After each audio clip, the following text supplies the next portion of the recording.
10 taong pagsisilbi na uwi sa isang sampal.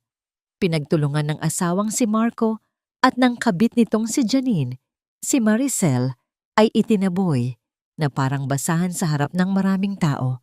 Inagawa ng dangal, pera at maging ng sariling tahanan. Ngunit hindi nila alam, ang babaeng kanilang nirespeto ay ang lihim na tagapagmana ng pinakamalaking bangko sa bansa. Isang gabi ng pagtangis, isang habambuhay na paghihiganti. Handa na ba silang mawasak? Huwag kang mag-alala, Janine. Lalagdarin sa mga papeles na yan si Maricel. Saan pa ba siya pupunta? Wala naman siyang ibang matutuluyan kundi ang bahay na ito. At aminin natin, wala na siyang ibang alam gawin kundi ang magsilbi sa akin na parang isang katulong na walang bayad. Narinig ko ang boses ni Marco mula sa siwang ng pinto ng aming silid. Ang bawat salita niya ay tila mga patalim na dahan-dahang humihiwa sa aking pagkatao.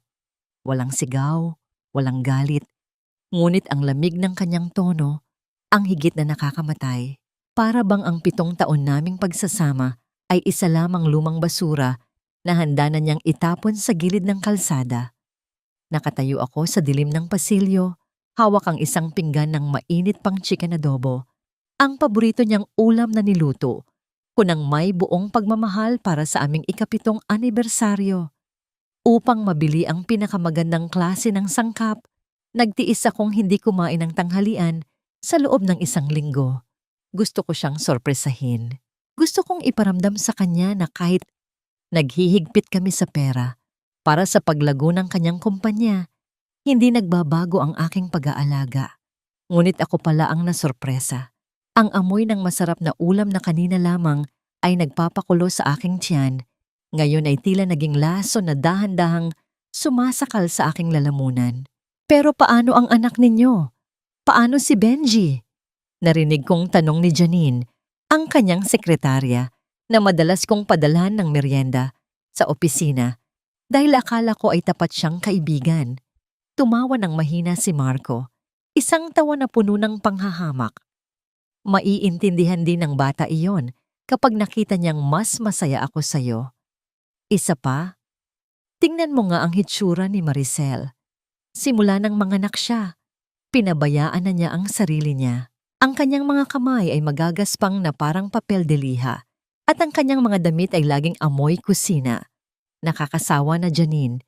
I deserve someone better. Someone like you.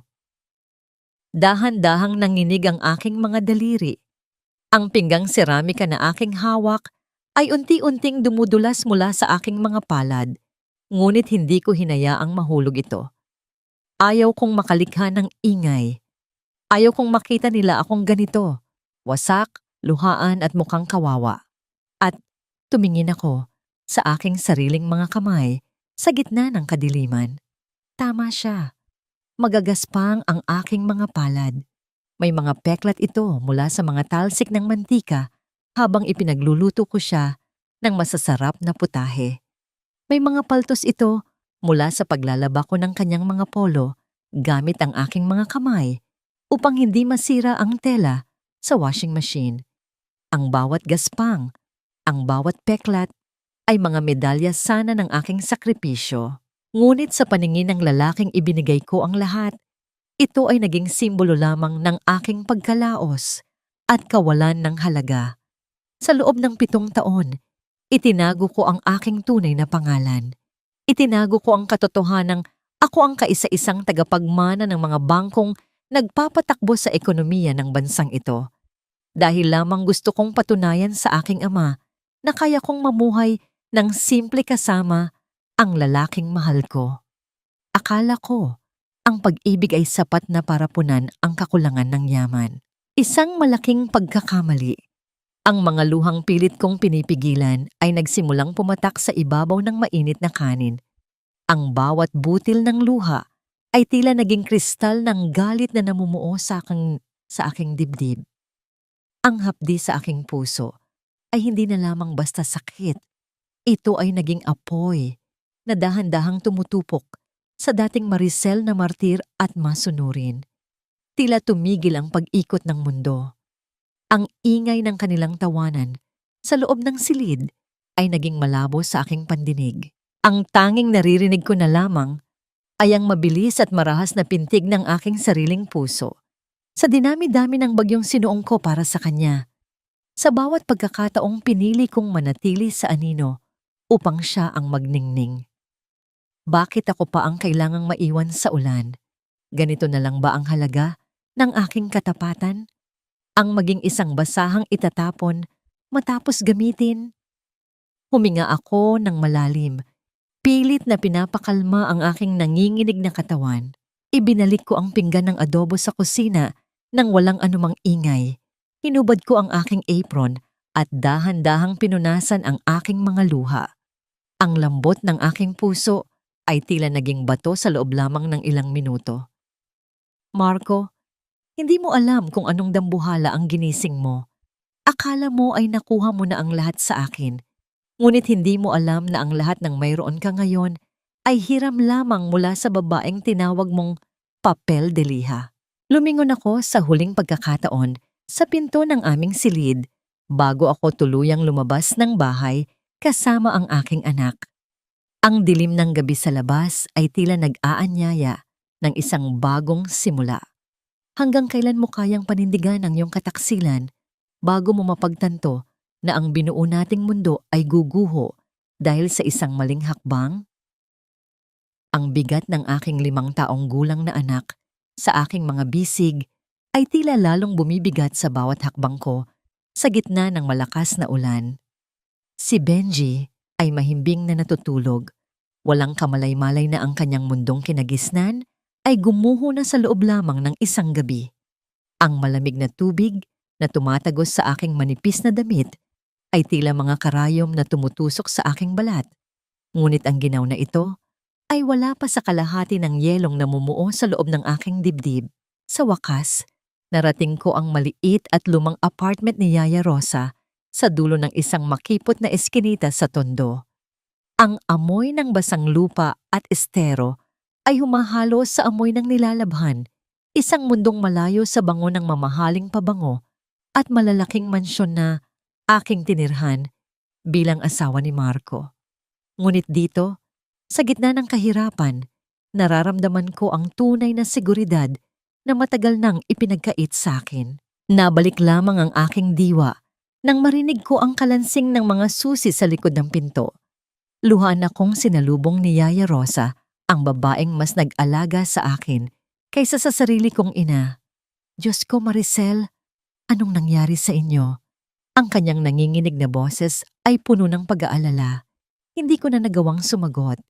Inihiga ko si Benji sa lumang papag at doon, sa bisig ni Yaya, ay hinayaan kong bumuhos ang lahat ng sakit.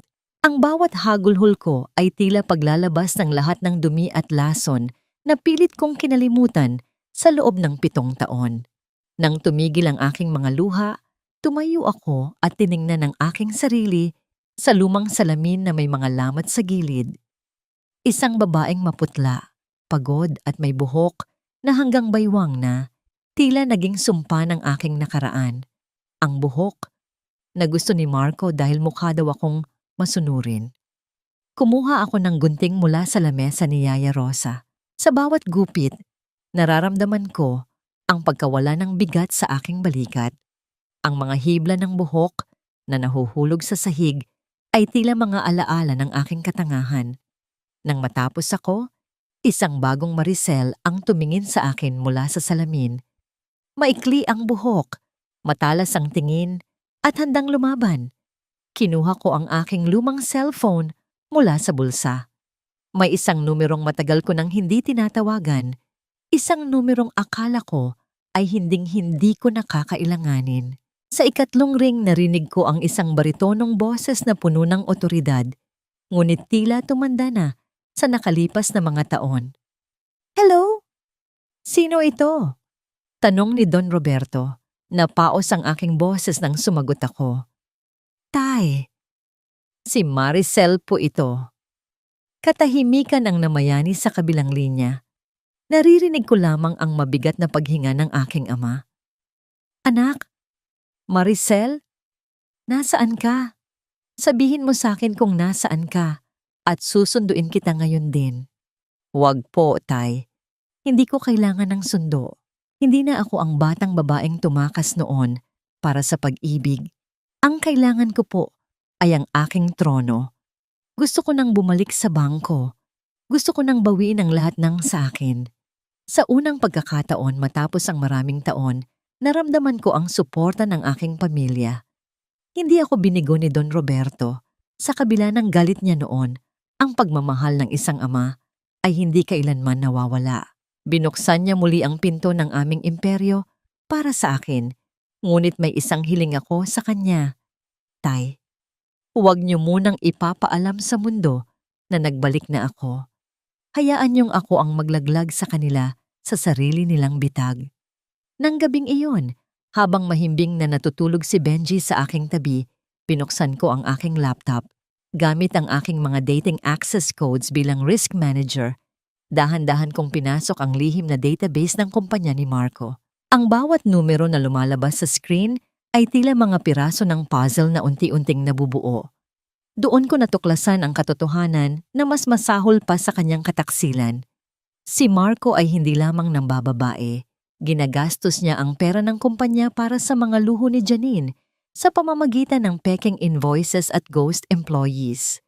50 milyong piso ang nawawala sa kaban ng bayan ng kumpanya. Isang halagang sapat na para mabulok siya sa kulungan. Napangiti ako nang mapait habang pinagmamasdan ang mga dokumento. Marco, akala mo ba ay madali mo akong maitatapon sa kalsada? Akala mo ba ay wala akong alam sa mga laro mo? Ang bawat sentimong ninakaw mo ay babayaran mo ng iyong kalayaan. Ngunit may isang bagay na nakakuha ng aking atensyon sa gitna ng mga transaksyon. May mga malalaking halaga na inililipat sa isang bank account na hindi ko kilala. At ang pangalan ng account holder ay hindi si Marco at hindi rin si Janine. Sino ang taong ito na kasabwat nila sa paghuthot sa kumpanya? At bakit ang address ng taong ito ay ang mismong subdivision kung saan nakatira ang aking ama? Sa gitna ng katahimikan ng madaling araw, isang malamig na kaba ang dumaan sa aking gulugod. Tila ang laban na ito ay hindi lamang tungkol sa aming dalawa ni Marco. Akala ko ay sapat na ang saktan ako sa harap ng lahat sa pamamagitan ng mga salitang kasing talas ng labaha. Ngunit mas masakit pa pala ang malaman na ang bawat butil ng pawis ko, ang bawat gabing hindi ko ipinagluto ang sarili ko para lamang makatipid ang kumpanya, ay ibinabayad lamang ni Marco sa luho ng kanyang kalaguyo. Habang tinitingnan ko ang mga credit card statement sa screen ng aking laptop, tila naririnig ko ang bawat halakhak ni Janine sa bawat swipe ng card na kumpanya ang nagbabayad. Sa loob ng maliit na silid ni Yaya Rosa, ang init ng singaw mula sa plansa ay humahalo sa amoy ng kape. Isang kabalintunaan na sa kabila ng aking pagiging bihasa sa pagtukoy ng mga panganib sa negosyo, hindi ko nakita ang panganib na nasa loob mismo ng aking tahanan. Gamit ang aking mga kasanayan bilang risk manager, sinimulan kong himayin ang buhay ni Janine. Hindi mahirap hanapin ang bakas ng isang taong uhaw sa atensyon.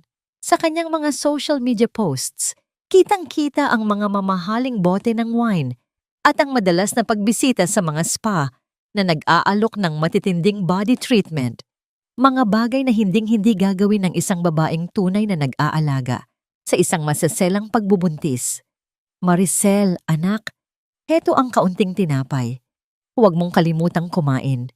Malambing na tawag ni Yaya Rosa habang inilalapag ang isang platitong may pandesal. Nginitian ko siya, ngunit ang aking isip ay malayo na. Kailangan ko ng kakampi. Tinawagan ko si Attorney Leandro, ang pinakamagaling na abogado sa bansa at isa sa iilang tao na nakakaalam ng tunay kong pagkakakilanlan bago ko pa nakilala si Marco. Leandro, kailangan ko ng tulong mo. Hindi lang ito tungkol sa pera. Gusto kong makuha ang buong kustodya ni Benji. At gusto kong mabulok sa kahihiyan ang mga taong kumuha ng dignidad ko. Diretso kong sabi nang magkita kami sa isang tahimik na sulok ng isang lumang library. Tumingin sa akin si Leandro nang may halong paghanga at lungkot. Matagal ko nang sinabi sa iyo, Maricel, na hindi nararapat ang isang agila sa isang kulungan ng mga manok. Handa na ang mga papeles, pero kailangan natin ng matibay na ebidensya ng kanyang financial fraud para tuluyan siyang mawalan ng karapatan bilang ama. Kinabukasan, nalaman ko mula sa isang dating kasamahan sa trabaho na may gaganaping victory party sa opisina para sa isang bagong kontratang nakuha ni Marco. Isang kontrata na ako ang nag-ayos ng mga dokumento bago ako pinalayas. Nagsuot ako ng isang simpleng itim na bestida, malaking salamin at isang scarf upang hindi agad makilala. Pumasok ako sa gusali na parang isang estranghero sa sarili kong kaharian. Ang bawat sulok ng opisina ay may alaala ng aking paghihirap. Ngunit ngayon, ang bawat hakbang ko ay puno ng layunin. Habang ang lahat ay abala sa pag-inom at pagbati kay Marco, dahan-dahan akong pumasok sa kanyang pribadong opisina. Ang amoy ng kanyang mamahaling tabako ay tila nanunuot sa aking ilong. Isang amoy na dati ay nagpapakalma sa akin, ngunit ngayon ay nagpapabaliktad ng aking sikmura. Mabilis kong kinuha ang mga flash drive at pinikturan ang mga dokumentong nakapatong sa kanyang mesa. Ngunit napatigil ako nang marinig ko ang pagbukas ng pinto. Mabilis akong nagtago sa likod ng malaking bookshelf. Pumasok si Marco, kasama si Janine. "Baby, kailan mo ba ibibigay ang pangako mo? Sabi mo, kapag wala na si Maricel, ako na ang reyna ng bahay at ng kumpanyang ito." Malanding sabi ni Janine habang nakapulupot ang mga kamay sa leeg ni Marco. Ngumiti si Marco at kumuha ng isang maliit na kahon mula sa kanyang bulsa. Nang buksan niya ito, isang dambuhalang singsing na may diamante ang bumungad. Ang kislap nito ay tila nanunuya sa akin. "Heto na ang paunang bayad ko sa paghihintay mo. Galing yan sa pondo ng kumpanya. Huwag kang mag-alala, walang makakaalam. Akala ng board of directors, ibinayad natin yan sa insurance premiums." Naramdaman ko ang paglamig ng aking mga kamay. Ang singsing na yon ay nagkakahalaga ng milyon-milyon, pera na dapat ay para sa kinabukasan ni Benji. Ang bawat kislap ng diamanteng iyon ay tila saksak sa aking puso. Hinalikan ni Marco si Janine ng buong pagnanasa. Habang ako ay nakatayo sa dilim, pinagmamasdan ang huling labi ng aking respeto para sa kanya na tuluyan ng naglalaho. Nang akmang lalabas na sila, biglang napatigil si Janine. Tumingin siya sa direksyon ng bookshelf kung saan ako nagtatago. Ang kanyang mga mata ay nanliit sa hinala. "Marco, parang may narinig akong kaluskos sa likod. May tao ba rito?" Dahan-dahan siyang naglakad patungo sa aking kinaroroonan. Ang tunog ng kanyang high heels sa sahig ay tila tunog ng isang orasan na nagbibilang ng aking huling sandali bago ako mabuking. Ang bawat tibok ng aking puso ay tila naging isang malakas na tambol na baka marinig nila. "Anong ginagawa mo rito, pulubi?" Ang matalas na boses ni Janine ay bumasag sa katahimikan habang hinahawi niya ang sulok ng bookshelf. "Anong ginagawa mo rito, pulubi?" Ang boses ni Janine ay parang hagupit ng latigo sa gitna ng katahimikan. Huminto ang tibok ng aking puso sa loob ng isang saglit. Ngunit mabilis kong pinigilan ang panginginig ng aking mga tuhod. Lumabas ako mula sa likod ng bookshelf ng dahan-dahan. Taas noo, bitbit ang dignidad na pilit nilang tinatapak-tapakan. Nakalimutan ko ang birth certificate ni Benji sa drawer ng dati kong mesa. Mahinahon kong sagot. Walang bakas ng takot sa aking boses, kahit na ang totoo ay naghuhumiyaw ang aking sistema sa kaba. Tiningnan ako ni Marco mula ulo hanggang paa. Ang kanyang mga mata na dati ay puno ng pagsinta, ngayon ay puno na lamang ng pagkadiri. "Security! Bakit nakapasok ang babaeng ito rito? Maricel, wala ka na sa kumpanyang ito. Umalis ka na bago pa kita ipakakaladkad sa labas." Hindi ko siya sinagot. Tinitigan ko lamang silang dalawa. Si Marco na suot ang mamahaling relo na ako ang bumili at si Janine na mahigpit na hawak ang kahon ng singsing. Sa huling pagkakataon, naramdaman ko ang hapdi ng kanilang pagtataksil, ngunit ito na rin ang huling beses na hahayaan ko silang saktan ako. Tumalikod ako at naglakad palabas. Naririnig ang kanilang mapang-aping halakhak na tila sumasabay sa tunog ng aking bawat hakbang sa malamig na sahig ng lobby. Paglabas ko ng gusali, sinalubong ako ng mainit na hangin ng Maynila. Huminga ako ng malalim. Ang bawat laso na narinig ko sa loob ay pinalitan ko ng sariwang hangin ng pag-asa. Dumiretso ako sa opisina ni Attorney Leandro. Doon, sinimulan naming ilatag ang Proyekto Icarus, isang pagkakataon sa negosyo na sadyang idinisenyo para sa isang taong kasing ganid ni Marco. Gamit ang pondo mula sa aking ama at ang isang dummy corporation, nagpadala kami ng isang exclusive investment proposal kay Marco. Ito ay isang proyekto para sa pagtatayo ng isang marangyang resort sa Palawan. Alam ko ang kahinaan ni Marco. Gusto niyang maging pinakamalaki, pinakasikat, at pinakamayaman sa pinakamabilis na paraan. Isang linggo ang lumipas. Habang hinihintay kong kumagat si Marco sa pain, dinala ko si Benji sa Luneta Park. Sa gitna ng luntiang damo at ilalim ng init ng araw, kumain kami ng sorbetes. Ang tamis ng ube at keso ay tila gamot sa mapait na lasa ng aking nakaraan. Nakita ko ang nangiti ni Benji habang hinahabol ang mga kalapati, isang nangiti na hindi ko nakita sa loob ng mahabang panahon dahil sa tensyon sa aming lumang bahay. "Mama, happy ka po?" Tanong ni Benji habang may mantsa pa ng sorbetes sa kanyang pisngi. Niyakap ko siya ng mahigpit. "Oo anak, sobrang happy ni Mama dahil kasama kita. Hinding-hindi na tayo muling luluha. Pangako yan." Ang bango ng kanyang buhok at ang init ng kanyang maliit na katawan ang nagpaalala sa akin kung bakit ko ito ginagawa.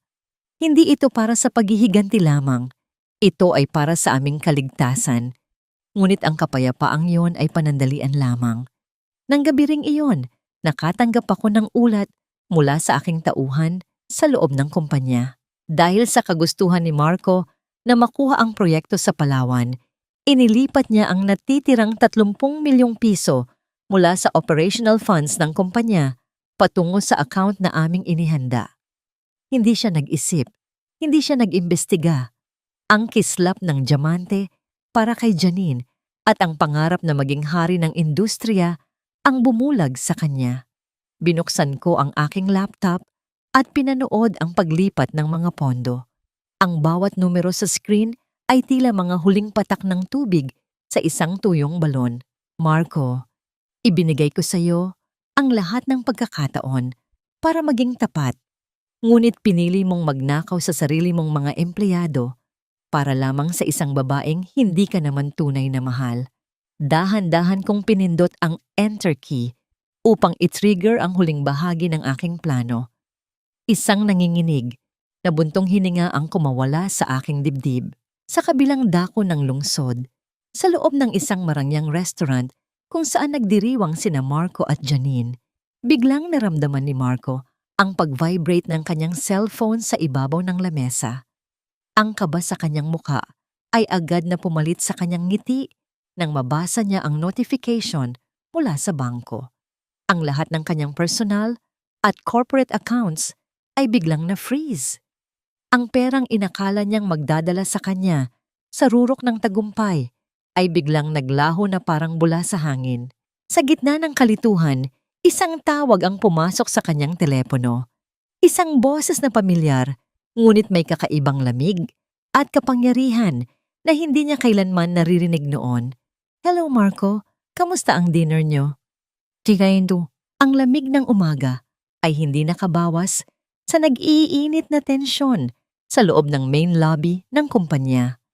Kasama ang 2 matitikas na security guard na ipinadala ni Don Roberto, mga lalaking naglalakbay kasama ang anino ng aking ama. Pumasok ako sa gusali hindi bilang isang inaaping asawa, kundi bilang isang reyna na handang bawiin ang kanyang trono. Wala na ang malungkot na Maricel na nakasuot ng lumang damit. Ngayon, ang suot kong itim na suit ay tila baluti na handang sumalag sa anumang patalim. Ang mga empleyado na dati ay nakayuko tuwing dadaan ako. Ngayon ay nagbubulungan at nagpapalitan ng tingin. Hindi nila inaasahan ang aking pagbabalik, lalo na't kasama ang mga lalaking halatang may hawak na kapangyarihan. Saktong pagdating ko sa gitna ng lobby, bumukas ang elevator at lumabas si Janine. Ang kanyang mukha ay namumula sa galit. Ang mga mata niya, na dati ay puno ng pangmamaliit, ngayon ay tila nagliliyab sa puot at takot. Ang mga hakbang niya papunta sa akin ay mabibigat at mabilis. Walang pasabi, walang tanong. Itinaas niya ang kanyang kamay at isang malakas na sampal ang nag-iwan ng pulang marka sa aking pisngi. Ang sakit ay tila kuryente na dumaloy sa aking katawan, ngunit hindi ako gumalaw. Ang katahimikan sa buong lobby ay nakabibingi. "Ikaw na babae ka!" sigaw ni Janine. Ang kanyang boses ay tila sirang plaka na umaaling-awngaw sa paligid. "Ikaw ang may kagagawan nito.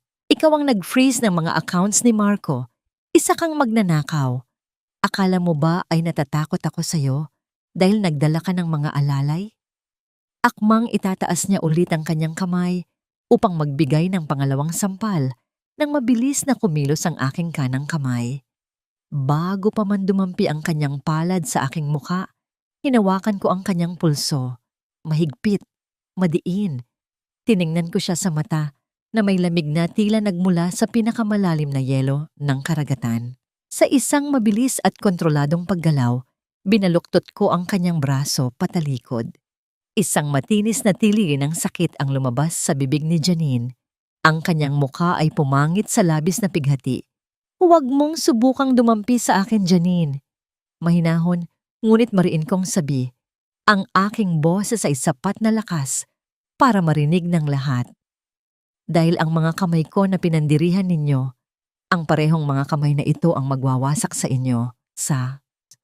Mula sa likuran, mabilis na tumakbo si Marco palabas ng isa pang elevator. "Janine! Bitiwan mo siya, Maricel!" Sigaw niya akmang susugod sa akin. Ngunit bago pa siya makalapit, hinarang siya ng 2 security guard na aking kasama. Ang kanilang malalaking katawan ay tila pader na hindi niya kayang tibagin. Binitawan ko si Janine na agad na paluhod sa sahig, hawak-hawak ang kanyang namamagang braso. Kumuha ako ng isang malinis na panyo mula sa aking bulsa at dahan-dahang pinunasan ng aking kamay na tila baga nakahawak ako ng isang maruming basahan. Ibinagsak ko ang panyo sa harap niya. "Marco?" Lumingon ako sa lalaking minsang minahal ko ng higit sa aking buhay. "Akala mo ba ay wala akong alam sa pagnanakaw mo sa sarili mong kumpanya? 50 milyong piso para sa mga luho ng babaeng ito? Wala kang mapapatunayan." Bulyaw ni Marco, ngunit ang panginginig ng kanyang boses ay nagpapakita ng takot. "Asawa ko siya. Buntis siya sa anak ko. May karapatan siyang magtamasa sa yaman ko." Napangiti ako. Isang ngiti ng matinding awa at pagkasuklam. Kumuha ako ng isang folder mula sa aking bag at malakas na inihagis ang mga papel sa himpapawid. Ang mga puting dokumento ay dahan-dahang bumagsak sa sahig na tila mga piraso ng niebe na nagdadala ng katotohanan. "Buntis?" Tumingin ako kay Janine na ngayon ay namumutla na. "Basahin mo ang mga papel na yan, Marco. Iyan ang tunay na medical records niya mula sa parehong ospital na pinagkuhanan niya ng pekeng ultrasound. Hindi siya buntis at mas lalong hindi siya magkakaanak dahil 3 taon na siyang walang matris dahil sa operasyon." Ang mga empleyado ay nag-umpisang magbulungan ng malakas. Tiningnan ni Marco ang mga dokumento at tila binuhusan siya ng malamig na tubig. Ang kanyang mukha ay naghalo ang galit, pagkagulat at matinding pagkapahiya. "Sino ka ba talaga, Maricel?" tanong ni Marco. Ang kanyang boses ay tila galing sa ilalim ng lupa. "Paano mo nakuha ang pera para sa mga guards na ito? Paano mo na-freeze ang accounts ko?" Hindi na ako sumagot. Lumingon ako sa pintuan ng lobby. Ang tunog ng mga yabag ng matibay na sapatos ay mabilis na papalapit. Pumasok ang 3 pulis, dala ang warrant of arrest na inihanda ni Attorney Leandro. Ang kanilang mga presensya ay nagpadilim sa mundo ni Marco. Ang mga mata ni Marco ay nanlaki sa takot. Tumingin siya sa akin na tila nagmamakaawa, ngunit ang aking puso ay manhid na sa kanyang pagdurusa. Ang malamig na hangin ng aircon sa loob ng presinto ay tila hindi sapat upang palamigin ang pawis na namumuo sa noo ni Marco. Nakaupo siya sa harap ng isang kupas na mesa. Ang kanyang mamahaling suit ay nagusot na at ang kanyang mayabang na tindig ay napalitan ng isang pagkakuba na parang taong dinaganan ng isang bundok. Sa kabilang banda, tahimik akong nakaupo kasama si Attorney Leandro. Pinagmamasdan ang unti-unting pagguho ng mundo ng lalaking minsan kong pinagsilbihan ng buong puso. Maricel, parang awa mo na. Basag ang boses ni Marco habang nakatingin sa akin. Ang mga matang dati ay puno ng pagmamalaki ngayon ay nagmamakaawa. Alam kong nagkamali ako. Binulag ako ni Janine.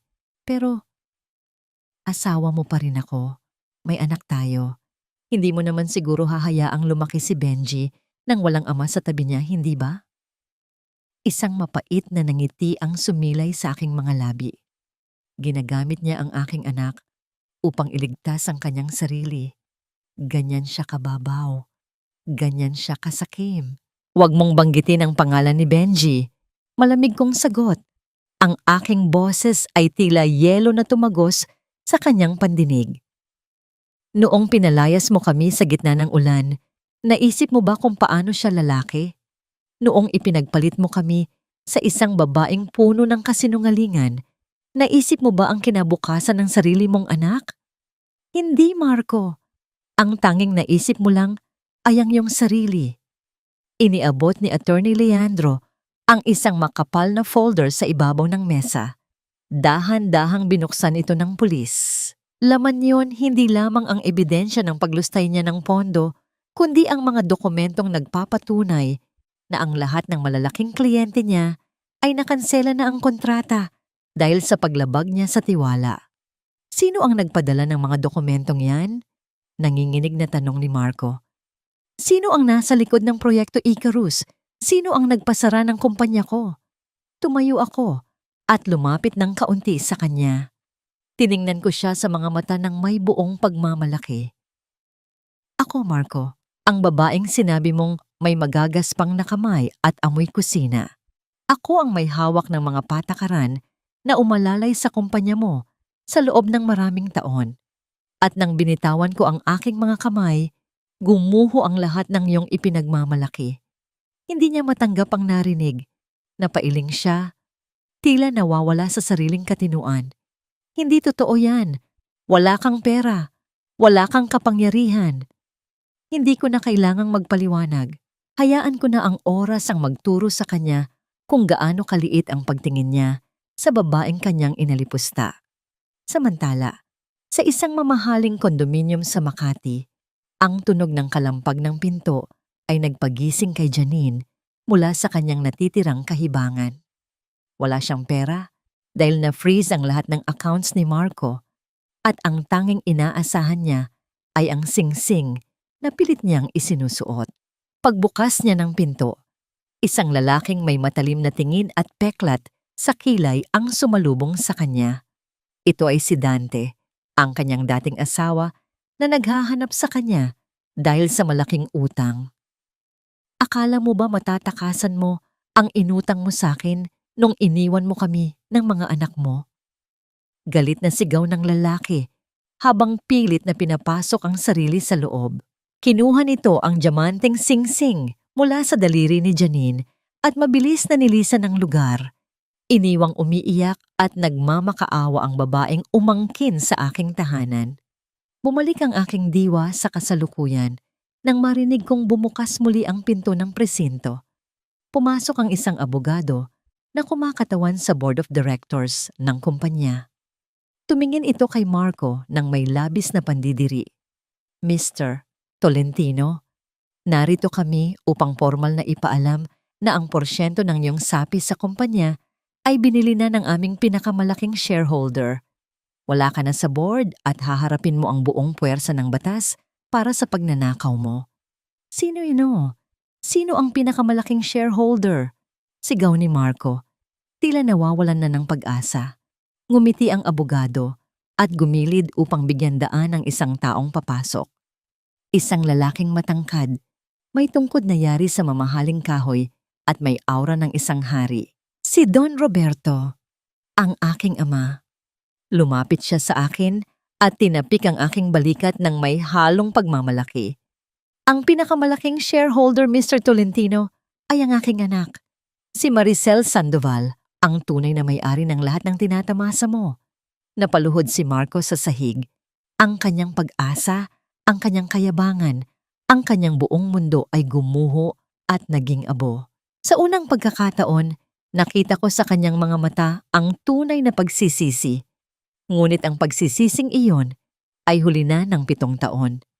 Tumalikod ako, kasama ang aking ama at si Attorney Leandro. Walang anumang pasanin sa aking dibdib. Wala ng awa, wala ng sakit. Nang lumabas ako ng presinto, sinalubong ako ng isang delivery boy na may dalang isang malaking palumpon ng mga puting rosas.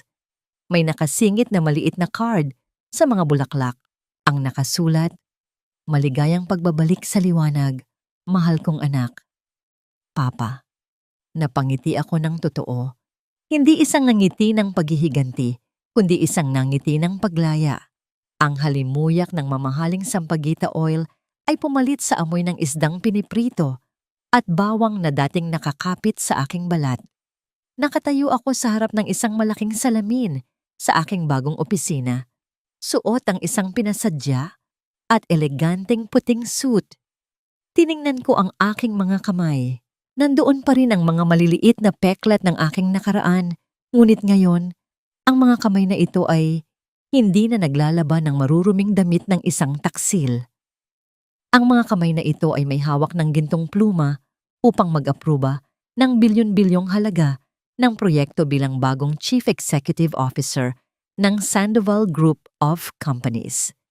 Sa loob ng 6 na buwan, ang aking buhay ay nagbago mula sa isang madilim na bangungot tungo sa isang maliwanag na umaga.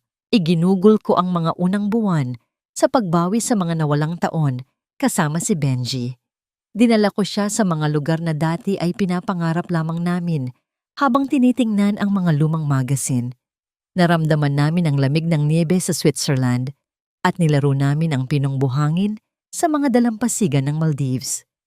Sa bawat ngiti at halakhak ng aking anak, dahan-dahang natutunaw ang mga natitirang yelo ng puot sa aking puso. Ngunit ang pinakamagandang regalo ko sa aming dalawa ay ang pagbili ko muli sa lumang mansyon ng mga Sandoval, ang bahay kung saan ako lumaki, bago ako naglayas dahil sa bulag na pag-ibig kay Marco. Nang una kaming tumapak sa malambot na damo ng malawak na hardin, ang simoy ng hangin na may amoy ng pine trees ay tila yumakap sa akin. Dito, ligtas na kami. Isang hapon, habang umiinom kami ng mainit na tsaa ni Papa sa ilalim ng malaking puno ng mangga, tinitigan niya ako ng may luha sa kanyang mga mata. Ipinagmamalaki kita, Maricel, hindi dahil nabawi mo ang kumpanya, kundi dahil nakita kong nabawi mo ang iyong sarili. Malambing na wika ng aking ama. Ang kanyang magaspang na kamay ay nakapatong sa aking balikat. Huminga ako ng malalim. Pinapakiramdaman ang payapang paligid. Pinapatawad ko na ang aking sarili, Tay. Pinapatawad ko na ang Maricel na nagtiis at naging martir dahil akala niya iyon ang ibig sabihin ng pagmamahal. Ngayon ko lang naiintindihan na hindi mo kailangang sunugin ang iyong sarili para lamang bigyan ng liwanag ang ibang tao. Bilang patunay ng aking tuluyang paglaya, itinatag ko ang Ciclab Foundation, isang ahensya na nagbibigay ng libreng legal at pinansyal na tulong para sa mga inang inabuso at inabandona ng kanilang mga asawa. Ginawa kong lakas ang aking kahinaan upang maging boses ng mga babaeng tahimik na lumuluha sa dilim. Sa isang gabi ng parangal, Para sa mga natatanging negosyante ng taon, umakyat ako sa entablado upang tanggapin ang isang tropeyo. Ang nakakabulas na ilaw ng mga kamera ay nakatutok sa akin habang nagbibigay ako ng aking mensahe ng pasasalamat para sa lahat ng kababaihang patuloy na lumalaban. Biglang umalingaw-ngaw ang isang maliit, ngunit buong pagmamalaking boses mula sa unahan ng bulwagan. "That's my super mom!" Napatingin ako sa ibaba. Nakatayo si Benji, suot ang kanyang maliit na tuxedo, pumapalakpak ng buong lakas habang karga ni Yaya Rosa. Isang mainit na luha ng kaligayahan ang tumulo sa aking pisngi. Ang kaluwalhatian ng gintong tropeo sa aking kamay ay walang binatbat sa karangalang matawag na isang mabuting ina. Ako ay buo na. Wala na akong hinihiling pa. Ngunit kinagabihan, habang tahimik na ang paligid at mahimbing nang nakatulog si Benji sa kanyang malambot na kama, nakaramdam ako ng isang kakaibang kutob. Nakatayo ako sa balkonahe ng aking kwarto. Hawak ang isang baso ng red wine. Sa gitna ng dilim, sa labas ng aming matataas na gate, napansin ko ang isang maitim na anino ng isang tao na nakatayo sa ilalim ng poste ng ilaw. Nakatingin ito ng diretso sa aking bintana. Bago ko pa man makilala kung sino ito, mabilis itong naglakad palayo at naglaho sa kanto. Isang malamig na hanging gabi ang dumampi sa aking balat. Sino ang taong iyon? Bumalik ako sa loob ng kwarto upang matulog. Subalit, ang katahimikan ng hating gabi ay biglang binasag ng isang hudyat mula sa aming pangunahing pintuan sa ibaba. Isang tunog na nagpapahiwatig na may hindi inaasahang bisita na naghihintay sa labas sa ganitong alanganing oras. Pamtamwik, bumaba ako sa hagdan, hawak ng mahigpit ang balabal sa aking balikat. Ang mga gwardya ay nakatayo na sa likod ng malaking pintuang kahoy. Nang buksan nila ito, tumambad sa akin ang isang tanawing hindi ko inaasahan. Nakadapa sa malamig na semento, duguan at halos hindi na makilala, ay isang babaeng minsan kong itinuring na kaibigan at pagkatapos ay naging pinakamatindi kong kaaway, si Janine. Wala na ang kanyang mamahaling damit. Ang suot niya ay isang punit at maruming pantalon. Ang kanyang mga kamay ay puno ng putik. Ayon sa ulat ng pulisya na ipinadala sa akin kinabukasan, nahuli siya ng kanyang dating asawa habang nagtatangkang tumakas palabas ng bansa gamit ang isang pekeng pasaporte. Matapos siyang bugbugin at pagnakawan, iniwan siya nito sa kalsada na parang isang ligaw na aso. Hiniling niya sa mga rumesponde na dalhin siya sa akin, ang nag-iisang taong inaasahan niyang maari pang magpakita ng awa. "Maricel, tulungan mo ako. Parang awa mo na." Garalgal ang boses ni Janine, halos umubo na ng dugo. Ang mga mata niya ay naghahanap ng kalinga na minsan niyang ipinagkait sa akin. Tiningnan ko siya, hindi nang may galit, kundi nang may matinding pighati para sa kaluluwa niyang kinain ng kasakiman. Hindi ko siya tinadyakan pababa gaya ng ginawa nila sa akin. Sa halip, inutusan ko ang mga tauhan na tumawag ng ambulansya at siguraduhing mabibigyan siya ng tamang lunas. Ngunit hanggang doon na lamang ang aking maitutulong. Kinabukasan, haharap siya sa kasong estafa dahil sa paggamit ng mga pekeng dokumento at hindi ko gagamitin ang aking pera upang iligtas siya mula sa rehas na kanyang mismong ginawa. Isang linggo ang lumipas. Dumating ang araw na kailangan kong harapin ang huling bahagi ng aking nakaraan. Dinalaw ko si Marco sa pambansang piitan upang papirmahin siya sa huling dokumento na maglilipat ng buong kustodya ni Benji sa akin. Ang lugar ay amoy pawis, kalawang, at kawalan ng pag-asa. Nang ilabas si Marco mula sa kanyang selda, halos hindi ko siya nakilala. Ang kanyang dating makinis na balat ay puno na ng mga sugat at pasa. Ang mga mata niya, na dati ay may kayabangan ng isang matagumpay na negosyante, ngayon ay may bakas na ng matinding takot mula sa pananakot at pang-aapi ng mga kapwa niya preso na nagagalit sa mga taong nagnanakaw ng malaki, ngunit nagpapahirap sa maliliit. Umupo siya sa harap ko Magkabilang kamay ay nakaposas. Inilapag ko ang dokumento sa mesa kasama ang isang pluma. Pirmahan mo ito, Marco. At pagkatapos nito, hindi mo na kami muling makikita. Tahimik ngunit mariin kong sabi. Tinitigan niya ang papel. Ang kanyang nanginginig na mga kamay ay dahan-dahang humawak sa pluma. Isang patak ng luha ang pumatak sa puting pahina. Maricel, nagsisisi ako. Araw-araw, hinihiling ko na sana hindi ko itinapon ang pamilya natin. Sana makita ko pa si Benji. Ang pagsisisi mo ay para sa iyo na lang, Marco. Wala na itong puwang sa aming buhay. Sagot ko nang walang anumang galit. Ang totoo, wala na akong nararamdaman para sa kanya. Ang pagmamahal ay matagal nang namatay at ang puot ay naubos na kasabay ng aking paglaya. Dahan-dahan niyang inilapat ang tinta sa papel. Tinatapos ang huling koneksyon namin sa isa't isa. Kinuha ko ang dokumento at tumayo. Tiningnan ko siya sa huling pagkakataon. Isang lalaking nakulong hindi lang sa rehas na bakal, kundi sa sarili niyang kasakiman. Paglabas ko ng kulungan, sumalubong sa akin ang mainit na sikat ng araw. Inayos ko ang aking buhok at dahan-dahang hinaplos ang mga peklat sa aking mga kamay. Dati, ikinahiya ko ang mga markang ito. Ngayon, nakikita ko ang mga ito bilang mga medalya ng aking katatagan, mga markang nagpapaalala na kahit gaano katigas ang buhay, may kakayahan akong lumaban at manalo. Pumunta ako sa kusina ng aming mansyon kung saan naghahanda si Yaya Rosa ng tanghalian. Mula sa aking bag, inilabas ko ang lumang apron na hinubad ko ng gabing pinalayas ako ni Marco. Dahan-dahan ko itong isinuot kay Yaya Rosa at niyakap siya ng mahigpit. Salamat, Yaya. Salamat sa hindi pag-iwan sa akin nung panahong ako ang pinakamababa. Bulong ko. Ang pagbibigay ng apron na ito ay ang formal na pagpapasara ng pinto ng aking pagiging martir. Ako ay hindi na isang aliping tagapagsilbi ng isang taong walang kwenta. Nang mag-isa na lamang ako, tumayo ako sa harap ng malaking salamin sa sala. Tinitigan ko ang aking sariling refleksyon. Ang babaeng nakatingin sa akin ay isang mandirigma, isang ina, at isang nagtagumpay na individual. Huminga ako ng malalim at ngumiti ng may buong pag-asa. Ako ay sapat na, bulong ko sa hangin. Laging naging sapat. 5 taon na ang lumipas mula nang lisanin ko ang madilim na kabanata ng aking buhay.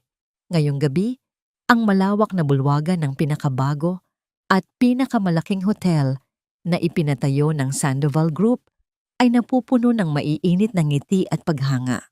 Ang bawat pagdampi ng mga baso ng mamahaling alak ay lumilikha ng malamyos na musika na sumasabay sa tugtog ng mga biolin. Sa ilalim ng gininto ang liwanag ng mga dambuhalang aranya, nakatayo ako hindi bilang isang asawang nakayuko sa anino ng kanyang asawa, kundi bilang pinakamataas na opisyal ng aming imperyo. Suot ko ang isang mahaba at eleganteng pulang gown na yari sa pinakapinong sutla. Ang tela nito ay kasing lambot ng kapayapaang matagal kong inasam at ang bango ng sampagita at lavender na pumapalibot sa akin ay nagbubura sa anumang natitirang alaala ng amoy ng lumang kusina at malamig na ulan. Umakyat ako sa entablado upang magbigay ng aking mensahe. Ang malakas na pagpalakpak ng daan-daang panauhin ay tila ugong ng daluyong na nagdiriwang sa aking pagbangon. Tiningnan ko ang bawat kababaihang naroroon sa bulwagan, mga inang nagtatrabaho, mga negosyante, at mga babaeng minsang nadapa ngunit piniling bumangon. Ang tunay na halaga ng isang babae ay hindi na susukat sa apelyido ng lalaking kanyang pinakasalan. Ang aking tinig ay kalmado ngunit puno ng kapangyarihan na umaalingaw-ngaw sa buong silid. Nasusukat ito sa tapang niyang buuin muli ang kanyang sarili matapos siyang wasakin ng mundong kanyang pinagkatiwalaan. Hindi natin kailangan ng sinumang tagapagligtas. Ang lakas upang maghilom at magtagumpay ay matagal nang nakatanim sa ating mga palad. Habang nagsasalita ako, hindi ko maiwasang balikan ang tatlong katanungan na matagal nang naghihintay ng kasagutan sa aking puso. Nakapagpatawad na ba ako? Oo. Ang aking pagpapatawad ay hindi nangangahulugan ng pagkalimot sa kanilang ginawa, kundi ang tuluyang pag-alis ng kapangyarihan nilang saktan pa ako. Sina Marco at Janine ay naging mga anino na lamang na inianod ng panahon.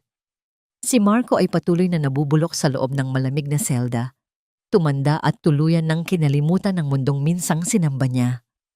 Si Janine naman ay naging isang palaboy, ninakawan ng ganda at yaman, kinain ng sarili niyang kasakiman. Wala akong naramdamang awa, wala ring galit. Ang tanging naroon na lamang ay isang malalim na kapanatagan. Ang pinakamagandang higanti pala ay ang tuluyang pagbura sa kanila sa aking isipan. Pagbaba ko ng entablado, sinalubong ako ng isang mahigpit na yakap na nag-aalis ng lahat ng pagod sa aking katawan. Si Benji. Siya ay 10 taong gulang na ngayon, isang batang lumaking puno ng pagmamahal, matalino, at higit sa lahat, marunong rumespeto sa kababaihan. Hindi niya dala ang sumpa ng nakaraan ng kanyang ama. Siya ang pinakamagandang pamanang maiiwan ko sa mundong ito. I am so proud of you, Mama. Bulong niya habang nakasubsob ang kanyang muka sa aking balikat. Ang init ng kanyang yakap ang nagpatunay na tama ang lahat ng aking isinakripisyo. Matapos ang malaking pagdiriwang, dinala ko si Benji sa pribadong dalampasigan sa likod ng aming hotel. Hinubad ko ang aking mga sapatos at hinayaang lamunin ng pinong puting buhangin ang aking mga paa. Ang amoy ng maalat na dagat at ang banayad na simoy ng hangin ay humaplos sa aking pisngi, nagdadala ng mensahe ng purong kalayaan. Nakatayo kami roon, magkahawak kamay, habang pinagmamasdan ang dahan-dahang paglubog ng araw. Ang langit ay nagkulay kahel at lila, isang sining ng kalikasan na nagpapaalala na may kagandahan sa bawat pagtatapos. Tumingala ako sa malawak na kalangitan. Pinikit ko ang aking mga mata at sa isang tahimik na sandali, nakipag-usap ako sa babaeng nagbigay sa akin ng buhay. Salamat, Ma. Salamat sa tapang na ipinamana mo sa akin upang suungin ang pinakamalakas na bagyo. Salamat dahil ipinaalala mo sa akin na kahit mawala ang lahat, basta't hawak ko ang aking sarili, kaya kong itayo muli ang aking kaharian. Idinilat ko ang aking mga mata at tiningnan ang malawak na karagatan. Wala nang luha, wala nang takot. Buong-buo na ako. Hindi ko kailangan ng isang hari upang patunayan ang aking halaga. Dahil sa sarili kong kwento, sa sarili kong mundo, ako ang nag-iisang reyna.